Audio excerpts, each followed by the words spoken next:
বিশ্বের মহাকাশ বিজ্ঞানীদের মধ্যে নতুন আতঙ্কের কারণ হয়ে দাঁড়িয়েছে গ্রহাণু 2024 YR4। এই গ্রহাণু পৃথিবীর দিকে দ্রুত গতিতে ছুটে আসছে, আর তার আঘাতে পৃথিবী তছনছ হয়ে যাওয়ার শঙ্কাও তৈরি হয়েছে। সম্প্রতি এমন তথ্য সামনে আসতেই মহাকাশ গবেষকদের কপালে পড়েছে চিন্তার ভাঁজ। গ্রহাণুটি চওড়ায় 40 থেকে 100 মিটার বলে জানিয়েছেন তারা। বিশেষজ্ঞরা এর নাম দিয়েছেন শহরের খুনি বা সিটি কিলার। এছাড়াও মহাকাশ গবেষকরা নিশ্চিত করেছেন গ্রহাণুটি পৃথিবীর আকাশে আছড়ে পড়লে একাধিক দেশ, বিশেষ করে বাংলাদেশ, ভারত ও পাকিস্তান মারাত্মক ক্ষতির সম্মুখীন হতে পারে। গ্রহাণুর আঘাতে সবচেয়ে বড় বিপদের আশঙ্কা রয়েছে বিশেষত 2024 YR4 যদি পৃথিবীর বায়ুমণ্ডলে প্রবেশ করে।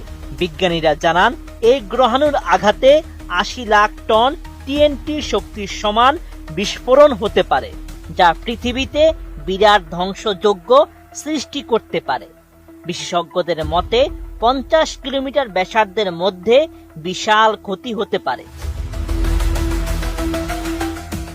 এটি মহাকাশ গবেষকদের জন্য একটি বড় চ্যালেঞ্জ হয়ে দাঁড়িয়েছে, কারণ তারা এই গ্রহাণুর গতিপথ ও কক্ষপথ সঠিকভাবে নির্ধারণ করতে পারছেন না। তবে বর্তমানে এটি পৃথিবীকে প্রায় 2% সম্ভাবনাতে আঘাত করতে পারে, যদিও 98% সম্ভাবনা রয়েছে এটি পৃথিবীর কাছ দিয়ে চলে যাওয়ার। এরই মধ্যে বিশ্বের বিভিন্ন মহাকাশ গবেষণা সংস্থা এই গ্রহাণুর গতিবিধি নিয়ে নজর রাখছে।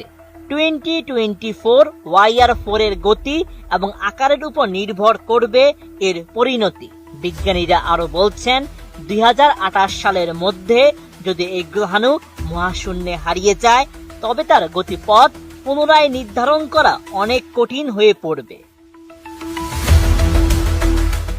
বিশেষজ্ঞরা আরো জানান, এই গ্রহাণুর ক্ষতিকর প্রভাব বিশ্বের উত্তর ও দক্ষিণ আমেরিকা, দক্ষিণ এশিয়া, আরব সাগর, আফ্রিকার বিভিন্ন অঞ্চলে পড়তে পারে। তার মধ্যে রয়েছে Bharat, Pakistan, Bangladesh, Ethiopia, Sudan, Nigeria, Venezuela, Colombia এবং ইকুয়েডর। গ্রহাণুর এই বিপদের মোকাবেলায় আন্তর্জাতিক মহাকাশ সংস্থাগুলিকে একযোগে কাজ করার পরামর্শ দিয়েছেন জ্যোতির্বিজ্ঞানীরা। তবে গ্রহাণুর আঘাত ঠেকানোর জন্য এখন পর্যন্ত কোনো কার্যকর পরিকল্পনা তৈরি করা হয়নি।